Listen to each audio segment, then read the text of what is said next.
드림의 예배 1, 다음 주에 이제 2겠죠. 드림의 예배 1. 오늘 오퍼링이라는 이제 WORSHIP 두 번째 단어, O에서 오퍼링이라는 단어를 따서 드림의 예배라는 제목으로 말씀을 나누겠습니다. 인류 최초의 죄는 하나님의 자리에 오르려 한 죄였습니다. 다시 말하면 예배를 드리는 자리에서 예배를 받는 자리로 가려고 했던 죄라는 것입니다. 그래서 창조 질서의 회복이란 다시 드림의 자리로 돌아가는 것이라 말할 수 있습니다. 하지만 오늘날 우리는 또 다른 받음의 자리로 가고 있지 않는가, 그런 생각들이 들어요.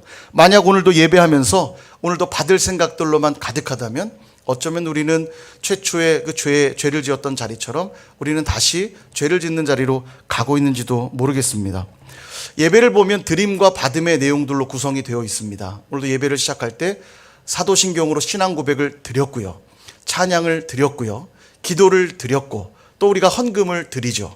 이런 드림의 요소가 있는가 하면 하나님의 말씀을 받고 하나님의 은혜를 받기도 합니다. 그래서 예배 안에는 드림과 받음의 내용이 구성이 되어 있습니다. 선일교회는 지각하시는 분이 거의 없어요. 특별한 사정이 있는 분 아니면, 제가 보니까 지각생들이 거의 없으신데요. 예배에 늦는 분들이 꽤 많습니다. 그리고 물어보면 왜 자꾸 예배에 늦으십니까? 그래도 내가 설교 전에는 오지 않았냐? 이런 얘기 하시는 분들이 많아요. 물론 우리 기독교 예배의 핵심 가치가 하나님 말씀에 있는 것은 분명하지만 말씀만 예배 요소는 아닙니다. 그들의 그 마음 안에는 어떤 받는 것에 대한, 말씀을 받아야 된다고 하는 받는 것에 대한 집중만 있는 것이지, 예배 안에는 드림의 요소들이 있다는 걸 놓치고 있기 때문에 앞에 진행되는 순서들을 아마 가볍게 여기기 때문에 지각하는 것일 겁니다. 앞에 찬양도 드려야 되고요, 사도신경의 신앙의 고백도 드려야 하고요. 그래서 사실은 미리 와서 예배를 준비하고 시작하는 순간부터 우리의 마음과 뜻과 정성을 하나님께 드리는 그런 예배로 나아가는 것이 아마도 마땅할 것입니다. 오늘 본문 1절도 드림에 대해 강조를 하고 있는데요, 1절에 이렇게 말씀하죠. 너희 몸을 하나님이 기뻐하시는 거룩한 산 제물로 드리라, 이렇게 말씀하세요. 드리라고 말씀하면서 그 드림의 근거가 뭐냐면, 다시 1절을 보시면 드림의 근거는 이겁니다. 하나님의 모든 자비하심으로 권하노니. 하나님의 모든 자비하심이 드림의 근거라는 거예요. 그러니까 우리가 하나님의 자비하심을 입은 자가 맞다면 마땅히 뭘 해야 됩니까? 드려야 된다는 거죠. 출애굽한 이스라엘 백성들이 이제 시내산에 도착하여서 하나님께 모세를 통해 율법을 받습니다. 그 첫 대목이 이래요. 출애굽기 19장 3절로 4절. 모세가 하나님 앞에 올라가니 여호와께서 산에서 그를 불러 말씀하시되, 너는 이같이 야곱의 집에 말하고 이스라엘 자손들에게 말하라. 내가 애굽 사람에게 어떻게 행하였음과 내가 어떻게 독수리 날개로 너희를 업어 내게로 인도하였음을 너희가 보았느니라. 독수리 날개로 업어 내게로 인도했다. 이 말은 너희들이 은혜를 입은 자라는 걸 기억하라는 이야기예요. 너희들이 은혜를 입은 자여서 내가 오늘 너희들에게 율법을 주노라, 이 말씀하시는 겁니다. 그러니까 율법을 지켰기 때문에 은혜를 베푸시는 게 아니라 우리는 은혜를 입은 자들이기 때문에 율법을 받았고 율법을 지킬 수 있다라는 것이에요. 이게 항상 신앙의 순서입니다. 한 주간 여러분 하나님의 은혜로 살아오셨죠? 하나님의 은혜로 살아오셨기에 오늘 이 자리에 나오신 거 아닙니까? 그 은혜가 크고 놀랍고 감사하기 때문에 이 시간에 쉬고 싶고 놀러 가고 싶고 해야 될 일들이 많지만 다 뒤로 하고 하나님 앞에 최고의 가치를 가지고 예배하기 위해 나오신 거 아닌가요? 그죠? 이게 바로 순서인 거예요. 하나님의 은혜를 받았기에 그분께 드리는 것. 또 드리니까 하나님이 내게 또 은혜를 주시니 그 은혜로 우린 또 살아가고 그 은혜가 또 감사하여 하나님께 또 드리고. 이게 예배의 메커니즘이라는 겁니다. 믿음의 사람들을 보면 다 이 메커니즘 속에 있다는 걸 보게 되는데요, 바울 사도가 그랬죠. 교회를 앞장서서 박해하던 사람이었습니다. 그러나 하나님은 그런 그를 이방의 사도로 부르셔서 귀하게 사용하셨는데요, 그는 이런 고백을 드립니다. 디모데전서 1장 13절에서 14절. 내가 전에는 비방자요 박해자요 폭행자였으나 도리어 긍휼을 입은 것은 내가 믿지 아니할 때에 알지 못하고 행하였음이라. 우리 주의 은혜가 그리스도 예수 안에 있는 믿음과 사랑과 함께 넘치도록 풍성하였도다. 아멘. 말하자면 내가 내 목숨까지도 주님 앞에 다 드릴 수 있음은 그가 먼저 나를 위해 다 부어주셨기 때문입니다. 내게 은혜를 베풀어 주셨기 때문입니다. 이렇게 고백하고 있는 거예요.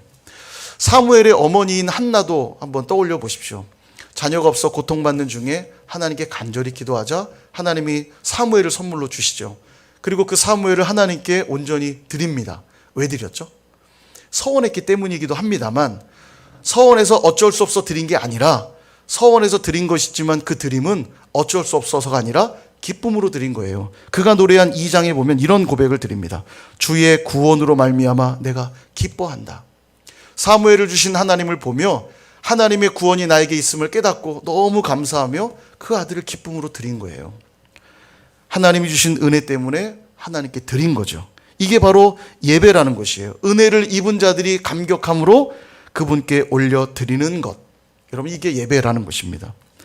사랑하는 여러분, 주님께 온전히 올려드리는 예배가 잘 드려지지 않는다면 우리가 뭐를 점검해야 되냐면, 하나님이 내게 베푸신 은혜의 감격을 잃어버리진 않았는가, 이걸 돌아보셔야 되는 겁니다.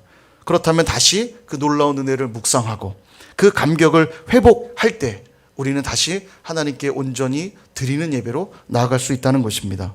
그렇다면 은혜를 입은 우리는 오늘 무엇을 드려야 할까? 오늘 본문은 세 가지를 이야기하는데요. 다시 본문 말씀 보면 이렇게 말하죠. 너희 몸을 거룩한 산 제물로 드리라. 드리라고 얘기하는데 세 가지를 드리래요. 첫 번째는 너희 몸을 드려라. 그렇게 말씀합니다. 여기 몸이라고 하는 개념은 육체만을 가리키는 것이 아니라 우리에게 있는 지, 정, 의의 전 인격을 말하는 겁니다. 우리 모든 마음을 다 드리는 것을 말하죠. 예배란 우리의 전 인격을 드리는 행위입니다. 그러니까 예배 시간에 몸은 와 앉아 있는데 우리의 마음은 다른 데가 있다면 그 예배는 온전한 예배가 될 수 없는 거죠. 사랑하는 사람하고 함께 있는데 몸은 그와 함께 있으면서 마음은 다른 사람에게 가 있다면, 여러분, 그 사랑한다고 하는 행위는 가식적이고 가증한 행위가 되고 말 것입니다. 그래서 먼저 몸을 드리라고 우리에게 말씀하시고요. 두 번째 드려야 될 것은 거룩하게 드리래요. 거룩함을 드려야 됩니다. 앞서 말씀드린 대로 전인격을 드려야 돼요. 전인격을 드리는데 전인격을 드리기만 해서는 안 되고 그 전인격을 드릴 때 거룩함으로 드려야 된대요. 이 거룩함이 꼭 있어야 된다는 거죠. 예배의 가장 중요한 속성이 거룩함이기 때문입니다. 그럼 왜 거룩이 중요한가? 첫째는 하나님의 속성 중에 가장 으뜸이 되는 성품이 거룩이기 때문입니다. 하나님 말씀하시죠. 레위기 11장 45절. 나는 너희의 하나님이 되려고 너희를 애굽 땅에서 인도하여 낸 여호와라. 내가 거룩하니 너희도 거룩할지어다. 하나님이 거룩하시니까 너희도 거룩해야 된다는 겁니다. 두 번째는 이 거룩은 하나님의 뜻이래요. 그리고 거룩을 이루게 하려고 우리를 불러내셨다고 말씀하는데요. 데살로니가전서 4장 3절과 7절에 보니까 하나님의 뜻은 이것이니 너희의 거룩함이라. 이 거룩함이 뜻이고요. 7절, 하나님이 우리를 부르심은 부정하게 하심이 아니요 거룩하게 하심이니. 우리를 거룩하게 하시려고 불러내셨다는 겁니다. 그러므로 하나님을 높이는 예배에 뭐가 반드시 있어야 합니까? 거룩이 있어야 되는 거죠. 그렇다면 우리가 어떻게 거룩해질 수 있을까요? 히브리서 9장 22절에 보면 피 흘림이 없은즉 사함이 없느니라. 그렇게 말씀하세요. 그래서 구약의 제사를 보면 예배 때마다 반드시 뭐를 해야 돼요? 동물의 피 흘림의 제사를 드려야 했습니다. 그 피를 통하여 거룩해지니까요. 매번 동물의 피 제사가 필요했습니다. 그러나 이제는 어린 양 되신 예수 그리스도께서 십자가에서 그 피를 다 쏟으셨기에 이제 그 예수님을 믿는 모든 자들은 그 피로 사함을 얻게 된 것입니다. 거룩함을 입는 거예요. 그래서 예배할 때 우리 열심, 우리 선행, 우리의 재능, 우리의 은사 이런 걸 들고 나아가면 안 되고 예배할 때는 예수 그리스도의 보혈만 의지하며 나아가야 되는 것입니다. 그게 거룩한 예배를 드리는 것이에요. 그리고 그 보혈을 의지하는 믿음으로 매일매일의 삶을 살아갈 때 우리의 삶은 또한 예배가 되는 거예요. 그게 삶의 예배가 되는 거죠. 그러므로 우리의 전 인격에 무엇이 덮여져야 되냐면 그리스도의 보혈이 덮여져야 돼요.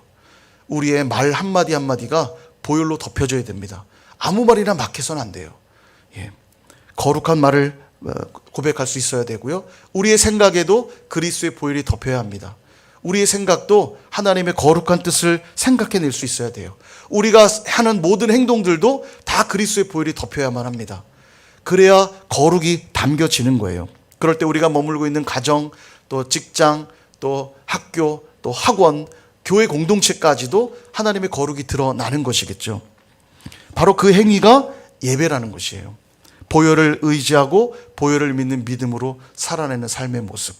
그것이 예배인 것입니다. 그래서 첫 번째는 몸을 드리라 했죠. 전인격을. 두 번째는 거룩을 드려야 됩니다. 그럼 세 번째는 뭐냐? 산 제물로 드리라. 그렇게 말씀합니다. 여기에는 두 의미가 담겨 있는데 살아 있다라는 뜻과 제물이라는 뜻이 담겨 있죠. 산 제물. 제사에서 제물을 바칠 때 죽어있는 동물은 드릴 수가 없습니다. 반드시 살아있는 동물을 드려야 합니다. 살아있는 동물을 드릴 때 지난주에 오후 예배 때 말씀드렸지만 제사자는 동물에게 안수하고 그 동물을 목을 따고 가죽을 벗기고 각을 떠서 제사를 드린다고 했죠. 그래서 반드시 산동물이어야 돼요. 그 산동물을 죽이면서 우리가 이제 거룩한 제사 가운데 나아가는 건데, 여러분 살아있는 동물 죽여 보셨습니까? 아마 대부분은 경험이 없으실 것 같고요. 저도 그런 경험은 없는데 예전에 죽은 닭은 칼로 쳐봤습니다. 죽은 닭도 치는데도 쉽지 않더라고요. 세게 내리쳐야 이 닭뼈가 부러지니까 세게 쳐야 되더라고요. 하물며 살아있는 동물을 죽일 때 느낌이 어떨까? 쉬운 일이 아니겠죠. 예전에 본 적은 있습니다. 저희 이모 할아버지께서 맛있는 고기를 해주신다면서 토끼를 이렇게 귀를 딱 잡고 와갖고는 잘 보라며, 그걸 왜 보여주셨는지 모르겠는데 귀를 딱 잡고는 그 칼 손잡이 뒷등으로 머리를 탁 치니까 기절하더라고요. 그리고 너무 설명하면 그런가요? 그래서 하여간 이렇게 해서 고기를 만들었어요. 도저히 못 먹겠더라고요. 그 살아있던 토끼를 본 이상은 못 먹겠더라고요. 그리고 예전에 시골에 갈 때도 잔치가 열리면 큰 이렇게 개를 잡잖아요. 개 잡는 장면을 또 보니까 이것도 쉽지 않더라고요. 내가 잡지 않아도 살아있는 동물을 죽이는 장면은 참 끔찍하기도 합니다. 그런 거예요. 살아있는 동물을 이 예배자가 죽여야 되잖아요. 자기가 키운 가축을 데리고 와서 안수하고 살아있는 동물을 죽이잖아요. 그때 예배자의 마음이 어떻겠어요? 그냥 오늘도 한 마리 죽인다, 가볍게 죽일 수 있겠습니까? 쉽지 않죠. 죽이면서 뭘 느꼈을까요? 자신의 죄의 끔찍함을 느꼈을 겁니다. 이렇게 동물이 내 죄 때문에 처절하게 죽어야 한다는 그 고통, 그 죄에 대한 고통을 느낄 수밖에 없는 거죠. 살아있는 제물을 드린다는 의미가 바로 그것입니다. 내가 죄인이라고 하는 그 철저한 고백, 이렇게 죽음으로 값을 물을 수밖에 없는 죄라고 하는 것에 대한 철저한 고백과 몸부림이 있어야 된다는 거예요. 그래서 예배 시간에 죄가 깨달아져서 회개하는 것은 너무너무 자연스러운 반응입니다. 그리고 삶에서도 동일해요. 죄 때문에 고통스럽고 몸부림치는 것은 이상한 행동이 아닙니다. 예배자에게 당연히 있는 모습이에요. 말씀대로 살고 싶은데 그 말씀대로 순종하지 않을 때 우리 안에 고통이 있죠. 괴로움이 있습니다. 죽을 것 같은 고통이 있어요.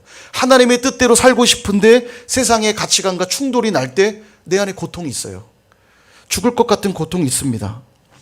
그러나 그 고통은 예배자로 살려고 하기 때문에 발생하는 고통이라는 거예요. 양보하려니까 힘드시죠? 누군가를 용서하려니까 죽을 만큼 힘드시죠? 사랑하고 희생하려니까 힘드시죠?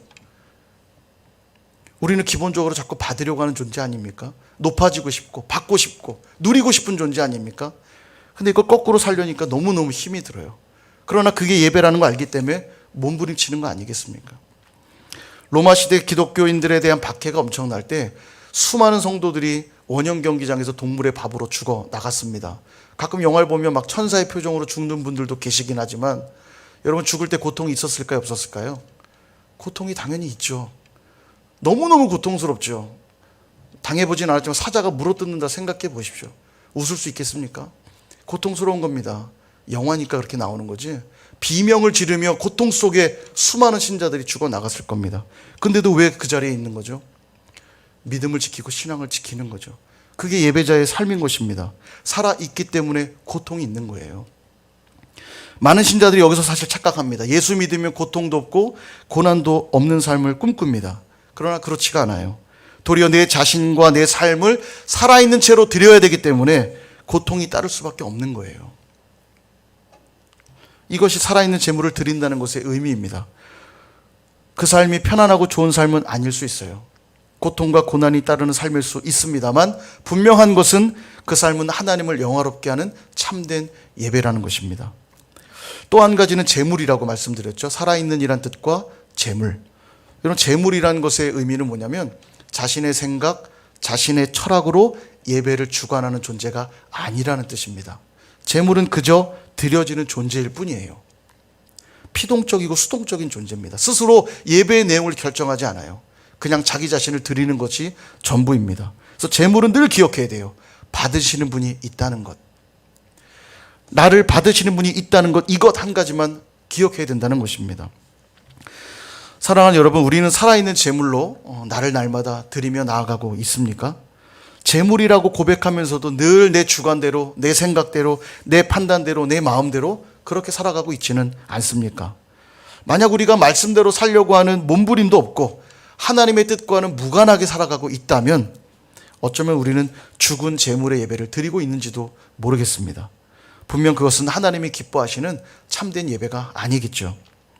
그러므로 여러분 기억하십시오. 우리의 몸, 우리의 전인격을 드리되 거룩하게 드려야 하고 그것을 살아있는 제물로 드려야 한다는 것입니다. 이것이 바로 너희가 드릴 영적 예배니라.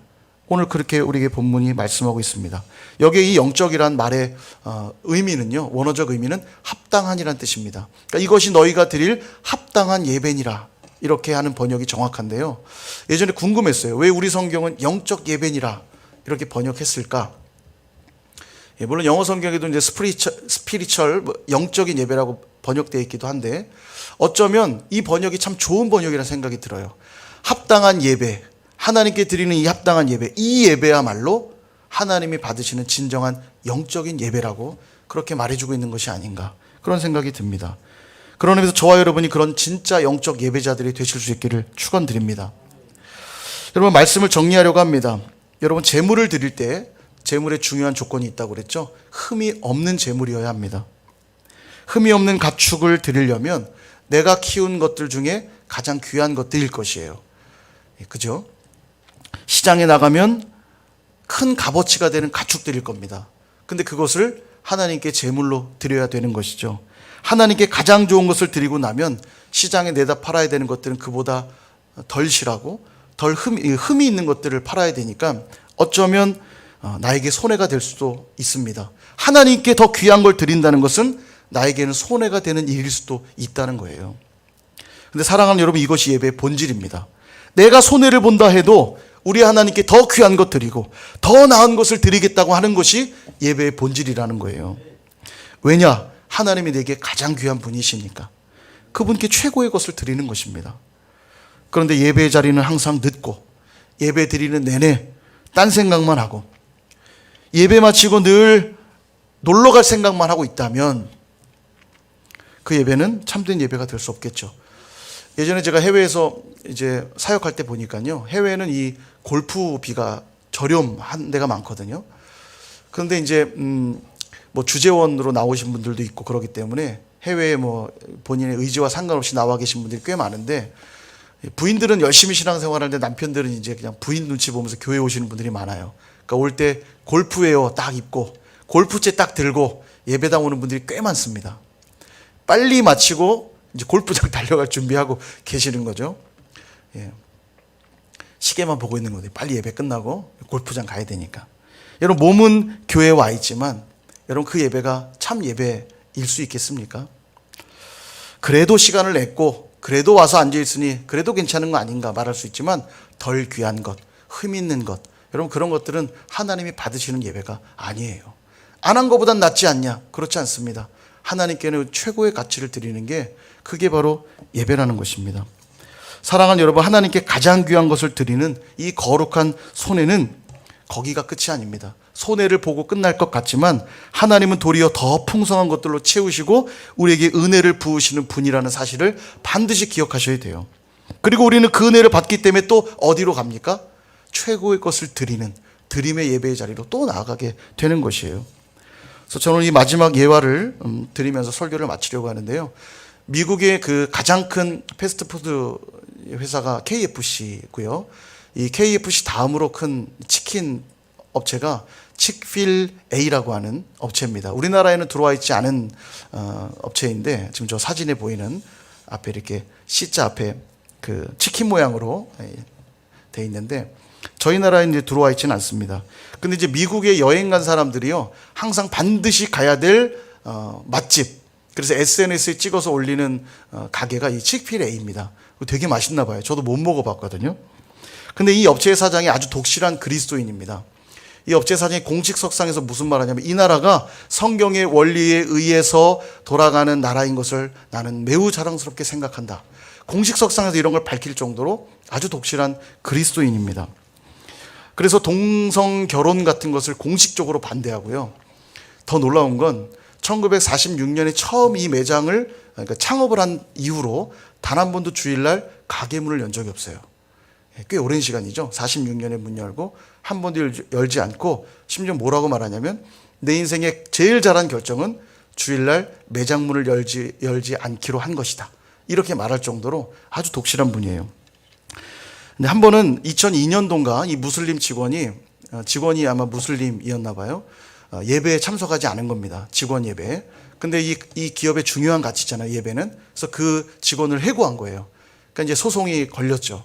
그리고 이런 일들로 인해서 성소수자들, 그다음에 진보적 인권단체들이 막 회사 앞에 몰려와서 데모하고, 또 온라인에서는 불매 운동들을 막 벌리고 막 그런 거예요. 참 어렵죠. 성경의 가치를 실현한다는 게 결코 쉽지가 않습니다. 안 하면 조용히 그냥 뭐 굳이 드러내지 않아도 뭐 그리스도인으로 살면 되고, 그리고 큰 문제 없이 매출이 잘 이루어지면 그냥 좋은 일인데, 굳이 그리스도인인 걸 드러내고 예배의 가치를 실현하려고 하니까 어려움을 겪는 거 아닙니까? 불매운동 하죠. 소송 걸죠. 데모하죠. 어려워지죠. 이게 거룩한 산 제물이 되는 내용이에요. 참 쉽지가 않습니다. 어려워요. 말씀대로 살려고 하는 것이 손해보는 것 같고, 때로는 망할 것만 같은 고통 속에 놓일 수밖에 없다는 거예요. 세상의 눈으로 보면 얼마나 바보 같고 얼마나 어리석어 보입니까? 그러나 하나님께 드리는 가치가 가장 중요하기 때문에 그것을 선택한 그의 모습이야말로 참된 예배 아니겠습니까? 여기까지만 얘기하고 끝나면 좀 아쉬워요. 그죠? 반전이 좀 있어야 될 것 같은데, 놀라운 반전이 있습니다. 하나님은 그런 예배자들을 결코 내버려 두지 않으십니다. 반드시 놀라운 복으로 갚으세요. 그래야 우리 하나님 아니십니까? 그죠? 주일에 문을 닫는 게 되게 치명적인 게, 미국 패스트푸드점 연 매출액 조사를 보니까 일요일 판매량이 14%에 달한대요. 예, 이게 어느 정도의 느낌이냐면, 한 달에, 그러니까 수입이 500만 원이라고 하면요, 얼마예요? 한 70만 원 정도 되죠? 그죠? 그 정도는 큰 돈 아니죠? 예, 적은 돈 아니잖아요. 한 달 매출이 500인데 그 중에 일요일 날 버는 수입이 70만 원이라면 적은 돈이 아닐 겁니다. 1000만 원이면은 140만 원이잖아요. 예, 적은 돈이 아닙니다. 꽤 큰 돈이에요. 그런데 칙필에이는 주일날 문을 닫잖아요. 그러면 그만큼 매출이 줄고 어려워져야 되겠죠. 근데 놀라운 일은 월요일 매출이 엄청나답니다. 그러니까 하나님이 일요일날 다 판매하지 못한, 주일날 판매하지 못한 수입이 월요일날 다 들어온다는 거예요. 칙필에이에서 이 체인점을 낼 때 총 12번의 면접을 본답니다. 왜 이렇게 엄격하게 면접을 보냐면, 가정생활이 어떠한지를 면접 보고, 부부관계는 어떠한지 면접을 보고, 신앙생활은 어떠한지 면접 보고, 교회에서 어떤 봉사활동하는지 면접 보고, 이 면접을 12번이나 본대요. 되게 까다롭죠? 이렇게 까다로운데 체인점을 내려고 하겠습니까? 누가 오겠습니까? 이렇게 까다롭게 하는데. 근데 놀라지 마십시오. 이 면접의 경쟁률은 100대 1이랍니다. 100대 1. 예, 일부 예배 때는 사람들이 상당히 놀랐는데, 예, 다들 이 정도의 경쟁률은 통과하면서 엄청난 경쟁률이죠. 서로 이 체인점을 내려고 한다는 거예요. 하나님이 복 주셔서 가능한 일 아닙니까? 오히려 그의 그런 기독교적인 가치만 실현하려고 하는 모습 때문에 배척당할 것 같고 외면당할 것 같은데도 오히려 놀라운 이런 일들이 일어난다는 겁니다. 체인점 수가 몇 개인가 봤더니 2200개. 연평균 수입이 90억 달러. 예, 전 안 놀랄 줄 알았습니다. 늘 그러시니까요. 저도 90억 달러 감이 안 오더라고요. 그래서 계산을 해보니까 9조 6천억 원. 이제 조금 놀라죠. 9조 6천억 원. 엄청나죠. 거기다가 고객 만족도 조사를 해보니까 맥도날드, KFC 같은 세계적인 기업들을 다 제끼고 칙필에이가 1위예요. 항상 1위. 여기 기업이 되게 마인드가 좋은 게요, 항상 직원 우선으로 직원 복지를 정말 잘 챙기고 또 물건들을 만들 때도 항상 친환경 제품들을 쓴다 하고요. 그리고 이제 왜 맥도날드 같은 데 가도 아이들이 좋아하는 장난감 이런 걸로 이제 햄버거를 사도록 유도하잖아요. 근데 여기 칙필레이는 그런 걸 전혀 안 쓰고 아이들을 위한 음악 CD, 그다음에 동화책, 항상 이런 것들로 물건들을 구비하고 성경적 가치관을 실현하려고 무지 노력을 많이 하는 그런 기업이라는 거예요. 사랑하는 여러분, 오늘 저와 여러분은 어떤 자리에 서 계십니까? 받는 자리에 계십니까? 드리는 자리에 계십니까? 하나님 앞에 우리의 전 인격과 삶을 거룩한 산 제물로 올려드릴 때 바로 그것이 합당한 영적 예배가 되는 줄 믿습니다. 바라기는 저와 여러분 모두가 그런 드림의 예배자들이 다 되시기를 주님의 이름으로 축원드립니다.